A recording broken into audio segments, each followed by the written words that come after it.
Hello, it's your friendly neighborhood host, JT Wheatley, back for another episode of the History of Comics podcast, this time with part 2 of the life of Curt Swan, the good Superman artist. When we last left off, Curt Swan had established himself as the preeminent Superman artist at DC, and he continued to do so, but of course, naturally with this one, is going to eventually see him hand off the reins to the next generation. There were some characters that drove Curt Swan crazy when trying to draw them, as it required him to step out of his established style, such as Mr. Mixtaplex, Bizarro, and Elastic Lad, as he much preferred staying with normal figures over strange ones. During his epic run, Curt Swan would also co-create his own characters in the Superman universe. In The World's Finest number 142 on June of 1964, he co-created the composite Superman with writer Edmund Hamilton, a villain who is a merger with Superman and the other Justice League members. With writer Cary Bates, Swan also co-created the Terror Man, the 1970s Toyman, and Vartox. With writer Martin Pascoe, Swan created the Master Jailer in Superman number 3331 on January of 1971. Through all this, Swan was able to do this as he regularly penciled 2 or more books a month, a daunting task for most artists today. Curt Swan would naturally age up Superman a bit after 1965 and would start using less detail. He would later be made the regular artist of the Legion of Superheroes when he started on Adventure Comics number 340 in January of 1966, where he made alterations to all the characters. However, Swan would eventually get overworked, especially with having to work with reduced paper sizes. He did try more dynamic panel layouts to fit with the modern styles and credited Carmen Infantino, now the editorial director of DC Comics, with helping him mature as an artist and designer. He next penciled Action Comics number 385 to 387 with writer Cary Bates about the time travel concept that time is a circle, with the end meeting the beginning, and the story finds Superman aging 1,000,000 years before being reborn back into the proper time in history. It was most notable for having his first pairing with Murphy Anderson as his inker, coining the fan name Swanderson, as they were a brilliant penciling inking duo. The two would permanently work together again on Superman number 233 when the pairing reached its legendary status, which also marked the halfway mark of Curt Swan's career. Murphy Anderson provided the best complement to Swan's pencils, whom other inkers like Dan Hunt described as very loose but always on point. Anderson added weight and substance to Swan's pencils, providing a sort of feathering that made them very dimensional. Anderson also did a better job adding blacks to Swan's pencils over other inkers, especially the shadows. Despite that, Curt Swan would state years later that his favorite inker to work with was actually Al Williamson. In his personal life, Curt Swan enjoyed golf, bowling, and shooting pool, and despite his hobbies, was proud to state he never missed a deadline. Granted, this worried his editors, most notably Mort Weisinger, who always worried when he noticed the weather was nice outside, fearing that Swan was out golfing overworking. He often helped his children with his studies as well, though Swan never encouraged them to try to get into comic books themselves, as he believed the profession was too hard, even though his youngest daughter showed interest, and his other daughter, Karen, went to an art school. However, his home studio was understood to be off limits while he worked. Swan's work schedule was to work 3 days on and take 4 days off. However, the days he worked were often until 3 o'clock in the morning for 14 hours straight. Plus, when the deadlines closed in, Swan would often work 5 days a week to meet them. Sometimes he would work 7 days straight, but very rarely. His friend, Mort Walker, thought he would burn out. Strangely, Swan thought he was a horrible inker, as he felt his lines were too scratchy. Swan also preferred working from his full script and tried to produce at least 2 pages a day. Stylistically, Swan didn't believe Superman should have a strong chin, as it made him look too powerful. And he did try to add lines to Superman's face to age him up, but Mort Weisinger would eventually have him age him back down to around the age of 29. When Julie Schwartz was made editor of the Superman books, taking over for Mort Weisinger, who was finally allowed to quit under then publisher Carmen Infantino, reportedly Weisinger would threaten to quit under the previous publisher Irvin Donenfeld, who enticed him to stay with more money and responsibility. However, Infantino couldn't stand him, so he let Weisinger quit and went to hire him back when he tried to get back in. Julie Schwartz took over as editor, hiring writers Denny O'Neil and Lynn Wein to take over the writing chores. Soon, Superman was made more relatable and depowered, along with eliminating kryptonite. Most significantly, Clark Kent went from being a newspaper reporter to a TV reporter, working under Morgan Edge. Another classic story Curt Swan did during this time was Superman number 199 on August of 1967, with writer Jim Shooter, which featured the first race between Superman and the Flash to see who was the fastest. It has since been settled, by the way, that the Flash is the fastest man alive, as that's his one superpower, so of course he's the best at it.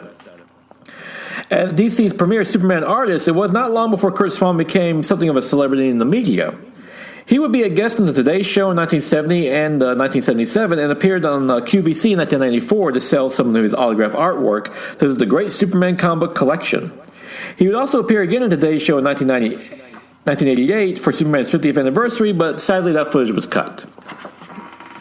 Back in the comic books, on Superman number 247, Curt Swan penciled a story of the Man of Steel dealing with social issues, something Julie Swartz was known to bring to his comics around this time, as he did mostly, notably, with the Green Arrow, Green Lantern series.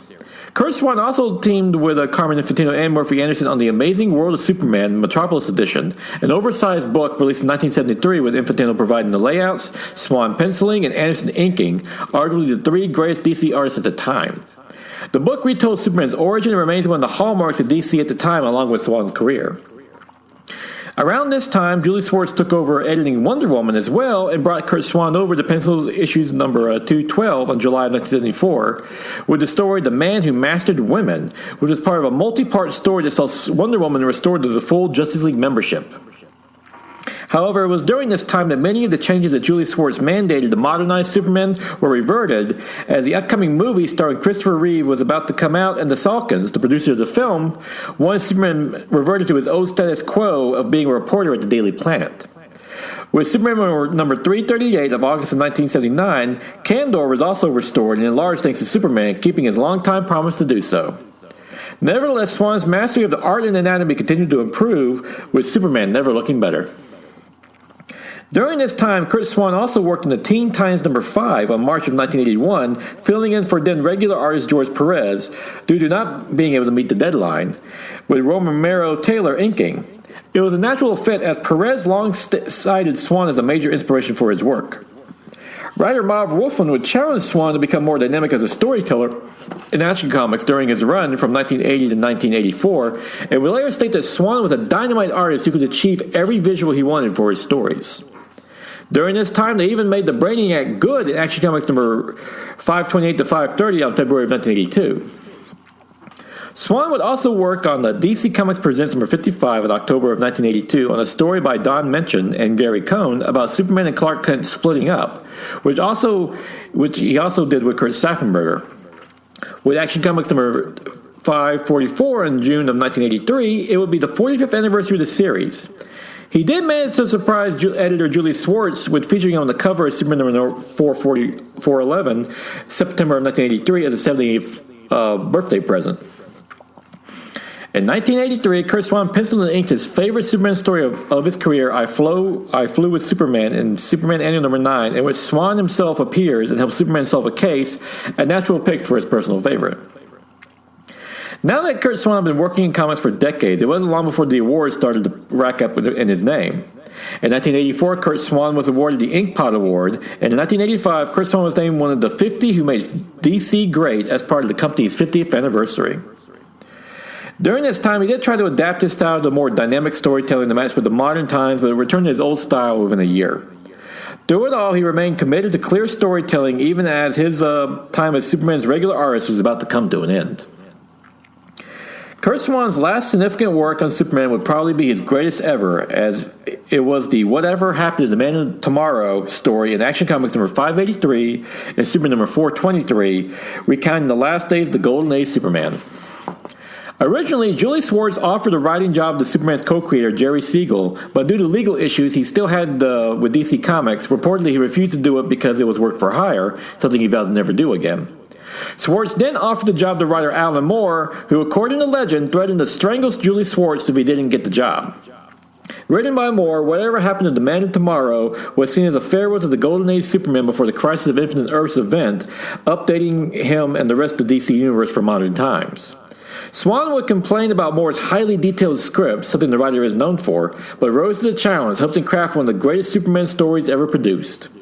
Moore especially loved having Curt Swan and Kurt Schaffenberger on his Superman story, and years later he wanted Curt Swan to work on his Supreme book at Image Comics, an homage to the classic Superman, but he sadly passed away before he had a chance to do so. Afterwards, Curt Swan was no longer the primary Superman artist, having been replaced by John Byrne, who was hired by DC to update Superman first with the Man of Steel limited series before taking over the regular books. As a publicity stunt, Julie Swartz even arranged a quick photo op where Swan handed off his pen to Byrne. Byrne personally called Swan one of the greatest draftsmen in comics, signifying the passing of the baton to the next Superman artist. Byrne found it very challenging following Swan, as he considered his Superman a definitive version, like so many others do to this day. While many would criticize DC's handling of removing Curt Swan and fellow artist Kurt Schaffenberger from the Superman books after working on them for decades, in hindsight, Swan later stated that he was glad to finally hand off the reins of Superman to a new artist, as after all that time, he had nothing left to say about the character. Despite being a mainstay in comic books for decades, Curt Swan was a dedicated DC Comics man and only did one pennant for Marvel about the Guardian in Marvel Universe number 5, with most of his work exclusively at DC, despite then editor-in-chief Jim Shooter, formerly a writer he worked for with DC, making several offers. However, Swan was coming to the end of his career, and all his retirement and benefits wrapped up at DC, he chose to stay loyal to him. Outside of DC, Swan did numerous art pieces for charity, would even give away sketches. Swan also did paintings and landscapes in his free time and once tried oils and watercolors but didn't sell well, as he ultimately wanted to just be an illustrator. While no longer Superman's primary artist, Curt Swan would continue to work on smaller assignments. In December of 1986, Swan worked on the Who's Who's, the definitive directory of the DC Universe number 22, with Jerry Ordway inking his Golden Age work, while John Byrne did his Silver Age pencils. Swan also worked on the licensed comic Mask in 1987, while also inking Aquaman in 1989, originally a 40-page special called The Legend of Aquaman, followed by a 5-part miniseries meant to relaunch the character. For the architecture of Atlantis, Swan added seashell and other ocean motifs, giving him a chance to expand his palette. In 1988, Curt Swan penciled one of the rarest Superman books in existence, as it was a private commission for a real estate tycoon, Godfrey Bradman, as a bar mitzvah gift for his son, called The Island Bradman. It was written by David P. Levin, who was known as more of a producer for the MTV network. That same year, Swan also contributed art to Superman The Earth Stealers, a prestige format graphic novel one-shot. Swan also worked on Teen Titans number 81 in December of 1991, and would still occasionally fill in on Superman since the Action Comics Annual number 2, working alongside Mike Mignola and Jerry Ordway in 1989, and Adventures of Superman Annual number 2 in 1990 with Dan Jurgens and John Byrne inking as part of the Superman Exile storyline. However, his last regular series would be the Superboy the comic book, which was based on the TV show at the time. Curt Swan also did a return to the newspaper-style format with Action Comics Weekly, a 2-page backup feature with Roger Stern and Mike Carlin that was inspired by the Sunday strip. Curt Swan was offered a position at Jim Shooter's Broadway comics with the series Starsteed, as the two had previously worked together on Superboy. However, because Broadway comics used a lot of real-world references, Swan turned it down, stating he preferred to draw made-up things like Star Labs. It didn't help he was much older at the time, and Shooter believed if he was younger, Swan would have jumped at the chance. That's not to say that Swan didn't work for other third-party publishers, as in 1993 for Malibu Comics, he provided a cover and short story for the series Dinosaurs for Hire. In 1994, Curt Swan was part of the Disney's Adventures magazine contest, which readers submitted their ideas for a superhero, with the first prize having him, Dave Hunt, and Marv Wolfman bringing the character to life. In 1995, Curt Swan did something of a send-up to his work on Superman in the Penthouse Comics, providing art for Larry Niven's issue Man of Steel, Woman of Kleenex, which provided a logical yet humorous details of the problems Superman would have if he wanted to have sex and reproduce, with many of the sources being from the very Superman comics Curt Swan originally illustrated. In the fall of 1996, Curt Swan did the Batman Chronicle number 6, and that December contributed to the Superman The Wedding album, even appearing in the wedding of Clark Kent and Lois Lane as a guest, alongside other real-life persons like Jerry Siegel and Joe Shuster, Superman's creators. This would be an appropriate swan song for the character for the good Superman artist. On June 17th of 1996, Curt Swan passed away at Wilton, Connecticut. Following his death, the usual string of honors for an artist of his stature began. In 1997, Curt Swan was inducted into the Will Eisner Hall of Fame. In the comics, he was honored by an appearance in the Legion of Superheroes number 92 in May of 1992, with The Sun's Way, where he was cast as an art teacher and named an honorary Legionnaire. Another unexpected honor for Curt Swan was when Jerry Seinfeld, a longtime Superman fan, did a pair of American Express commercials with an animated version of the character, voiced by actor Patrick Warburton, who played David Puddy on his Seinfeld TV show. Released in 2004, they were directed by Academy Award-winning director Barry Levinson, and when being developed, Seinfeld insisted that the Superman featured be based on Curt Swan's drawings, as this was his preferred version of the character. Curt Swan greatly influenced numerous artists, such as George Perez and Paul Ryan, and everyone else greatly admired him, with everyone saying only good things about him, even his boss. Jerry Ordway would say he knew Curt Swan's pencil by the smell of his paper, while Brian Boland admitted he swiped Curt Swan's faces for his own work. Alan Moore considered him Jack Kirby's equal. With all this praise, it is no wonder that Curt Swan will be called the good Superman artist in the Norman Rockwell comics due to his realistic style. Most recently, on April 18th of 2018, Action Comics reached its 1,000th issue, and some of the Curt Swan's unused comic book art was included into this milestone comic. And that is a rambling and too brief biography of the great Curt Swan, an artist who didn't invent Superman but more or less defined the character for the modern day. However, he was more than just a good Superman artist, but worked at DC on Batman, the Justice League, and the Legion of Superheroes, among others. Curt Swan was a true professional who brought that work ethic to his comics work, and the medium is all the better for it. I would like to thank the chief source of this episode, Curt Swan, A Life in Comics by Eddie Zeno, a great biography of the comics legend along with a collection of his art and interviews with his family, friends, and colleagues. A must-own for any comic book fan.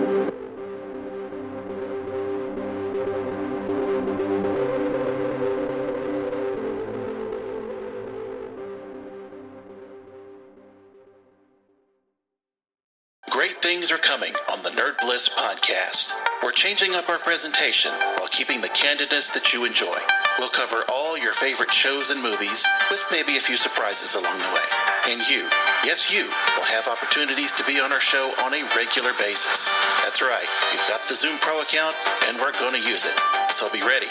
Find us at nerdblisspodcast.com and esonetwork.com, and on all the socials at NerdBlissPod. Nerd Bliss. Listen up. And now it is June 20th, 2024. Time for the favorite comic of the week. Ultimate Spider-Man number 6 by Jonathan Hickman and Marco Checchetto, which is a fantastic conclusion to the first story arc as Peter Parker and the Green Goblin go up against Kingpin finally, only for it to not go as planned. Meanwhile, Peter has to finally confess to the rest of his family that he's been Spider-Man this whole time. Hickman does a great job, really, does both subverting expectations, and both with the family dynamics and also with the fight with Kingpin, which shows he's a lot more formidable than they give him credit for. And also, there's a nice twist to showing just how Kingpin is able to go against two superpowered beings like Spider-Man and the Green Goblin, and makes it for a great, fantastic fight in general. But the main thing is the family dynamics. I mean, you just love Peter with married to MJ and with two kids, and they all have great reactions to what happens, especially MJ, who this is the MJ we need in comic books right now, not the 616 version that's being destroyed by the current creative team. This MJ is the real MJ as far as I'm concerned, and it's all matched by Marco Checchetto's gorgeous artwork. He's back after 2 years, after 2 issues, because, well, when you're this good at detail, you have to take a few issues off every now and then. That has to do with the Daredevil run, and this is fantastic for the awesome action, how great the characters look. Once again, MJ, drop dead gorgeous, as she should be. All in all, this is the Spider-Man book right now. Forget everything else. This is the only Spider-Man book you need to read. Drop everything and keep supporting it, because this is what we need. Amazing, as bad as it is right now. Now, mind you, they recently announced the current creative team may be leaving, so that's good news. Hopefully they get some real good writers to replace the mess that's in right now. But till then, keep reading Ultimate Spider-Man, because it's fantastic. And with that, we will conclude with this episode of the Archives, dusting off old Curt Swan, which, of course, I brought back for the Superman Day. Join me again next week for likely another archived edition of the episodes, and, of course, some new comic book picks. And, of course, go out and enjoy yourself a good comic book, and definitely keep checking out Ultimate Spider-Man, though I don't think you have to suggest that one, because based on the sales, I think everyone is right now.